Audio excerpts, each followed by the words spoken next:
E aí, galera, tudo bem com vocês? Comigo tá tudo ótimo. Professor Rafael Silva, professor de Medicina Legal e equipe Necrópolis para mais uma aula, continuação, né? Eu falei que novembro seria o mês das asfixias, então hoje é o dia do confinamento, né? Um tipo de asfixia onde uma ou mais pessoas permanecem num local onde a renovação do oxigênio do ar, né, do oxigênio, é insuficiente ou nenhuma. Então, o teor de oxigênio vai reduzindo gradativamente até que esse ambiente fique inóspito, beleza? Então, eu vou falar alguma coisa a respeito, mas vamos recapitular. Primeira aula, eu falei da como se faz uma respiração normal, o que precisa para ter uma respiração normal. Então, ar ambiente com oxigênio a 21%, até no mínimo 10%, 8 a 10%, o homem consegue absorver esse oxigênio do ambiente. Dos orifícios respiratórios externos e internos, né, caixa torácica, coração, circulação e célula. Tudo isso funcionando direitinho para que a gente fique vivo e não incorra a asfixia, ou seja, a baixa do oxigênio e a elevação do gás carbônico, do CO2. Isso chama asfixia mecânica pura, onde você tem, do mesmo lado que abaixa o oxigênio, aumenta o CO2. Hipóxia com hipercapnia. Beleza? Então hoje... e aí na segunda aula eu falei o que para vocês? Dos tipos, falei de todos os tipos de asfixia, tá? Abordados na medicina legal, ou seja, as traumáticas, né, que envolvem agente externo. E hoje eu vou aprofundar um pouquinho no confinamento. Então eu vou apresentar para vocês aqui o nosso Necrópolis. Para quem não, né, se inscreveu, fica a dica aí, o canal tanto no Facebook como também no Insta, chama Necrópolis, tá? Vai ser um prazer ter vocês por lá. Então, vamos lá falar sobre o que é uma asfixia por confinamento. Ocorre quando um ou mais indivíduos, como eu falei já para vocês, permanecem em um determinado ambiente por um tempo onde esse ambiente não tem a renovação suficiente ou é inexistente essa renovação de oxigênio. Pode acontecer de maneira acidental ou de maneira criminal, né? Um crime. Então, de maneira acidental, olha só, geralmente é em acidentes por soterramento, né? De grutas, de cavernas, de minas de carvão ou de minério de ouro, enfim. Uma tragédia que aconteceu, né, em Santa Catarina, que completou 30 anos, um tempo atrás, onde os mineiros foram mortos, queimados e por asfixia também. Tá? Uma tragédia. Olha só, o homem é encontrado morto dentro do freezer. Então acontece também em acidentes domésticos, tá? Quando uma criança se esconde dentro de um eletrodoméstico, né? Uma geladeira, uma máquina de lavar, de secar, um armário, às vezes não tem renovação adequada do oxigênio. E acontece esses casos esdrúxulos, né? Aqui no Maranhão, o sujeito chegou muito louco em casa e os parentes, né? Chegou de madrugada e os parentes não acharam ele no outro dia. Começaram a procurar e encontraram ele dentro de um freezer desativado, morto já. Ele entrou dentro do freezer e fechou a tampa. O freezer tem aquela borracha, né, que veda.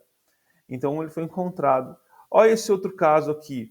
Um garoto que foi achado morto no freezer.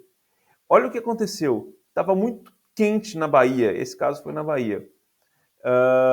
E aí, esse menino fechou o freezer, estava desativado, né? Ele fechou o dreno do freezer, encheu de água, fez como se fosse uma banheira. E ele entrou dentro para se refrescar. Não sei se ele dormiu, se a tampa do freezer fechou. Só sei que ele foi encontrado depois de um tempo morto dentro desse freezer já. Que absurdo, né? Olha só, outro acidente. Uma criança desapareceu. E aí, conforme começaram a procurar, encontraram ela dentro de um Hyundai velho que estava na garagem do pai. para o pai consertar. E não encontraram sinais de violência na criança e, por incrível que pareça, encontraram também, olha só, o cachorrinho da criancinha estava morto junto com ele, dentro do carro. Olha só que tragédia, né? E ocorre também por naufrágios, tanto de navio ou submarino. Mais comum no submarino, que ele tem um suprimento de oxigênio que é renovado por um equipamento, que quando esse equipamento entra em curto ou ele para de funcionar, que absurdo, né? O oxigênio para de ser produzido e os marinheiros podem morrer por asfixia. Tá? E de maneira criminal, você tem o caso de um cantor, isso é real, gente, pode ser uma lenda urbana, mas aconteceu. Esse Aladim, o da direita, tinha uma doença, catalepsia, se não me engano. E aí ele foi dado como morto pelos médicos e foi enterrado. Depois de um tempo, a família teve que fazer alguma mudança no caixão, sei lá o que foi, e encontraram farpas de madeira entre as unhas dele e o caixão todo arranhado por dentro. Esse é caso que aconteceu no Brasil. Bebês, infanticídio. A mãe, por incrível que pareça, no estado puerperal, põe essa criança dentro de uma caixa e coloca num terreno baldio, na lixeira. É óbvio que eu não vou pôr imagem de criança dentro de caixa, mas uma busca rápida que você coloca no Google, aproximadamente 7 milhões de resultados, gente. Olha só. Recém-nascido encontrado em caixa de papelão, recém-nascido encontrado dentro da caixa de papelão. E aí vai, corpo de bebê encontrado. Muitos. Faça esse exercício e coloque no Google e coloque imagens para você ver. Tem muita. E por fim, pode dar alguma coisa errada em um sequestro. Um sequestro muito famoso de Abílio Diniz, né? Ele foi sequestrado e recentemente ele falou numa entrevista, num podcast famoso, que ele temeu pela vida porque o cativeiro estava numa sala de 2x2, 2x3, sem renovação de oxigênio, estava se sentindo um calor. Com 36 horas ele foi resgatado desse sequestro aí. Mas pode acontecer também, né, de pessoas que são colocadas dentro de porta-malas, num sequestro relâmpago, dentro de uma caixa, de um baú, e sair errado o sequestro.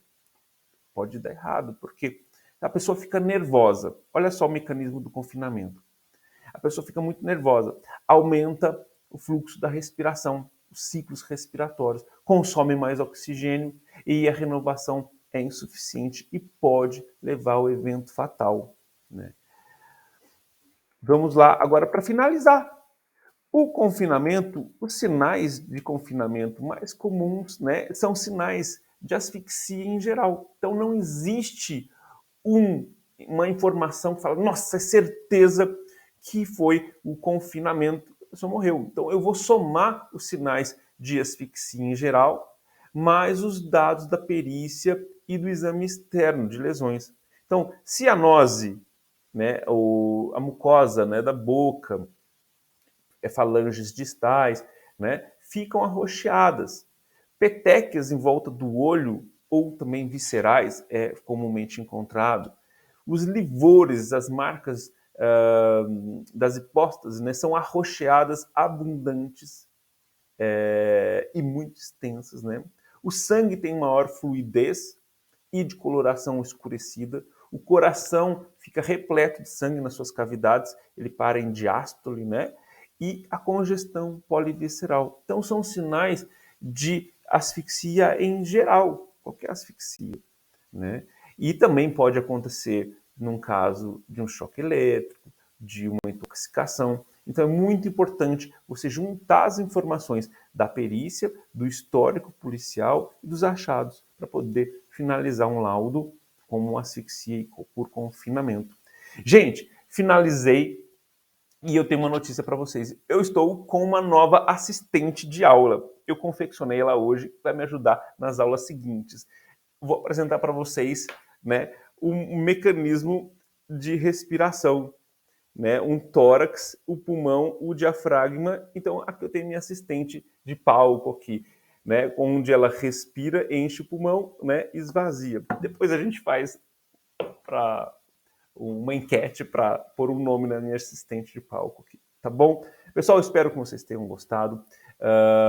Na Quinta-feira eu vou colocar uma outra aula também, mas fiquem ligados no Necrópolis, que tem muita coisa bacana. Um grande abraço para vocês.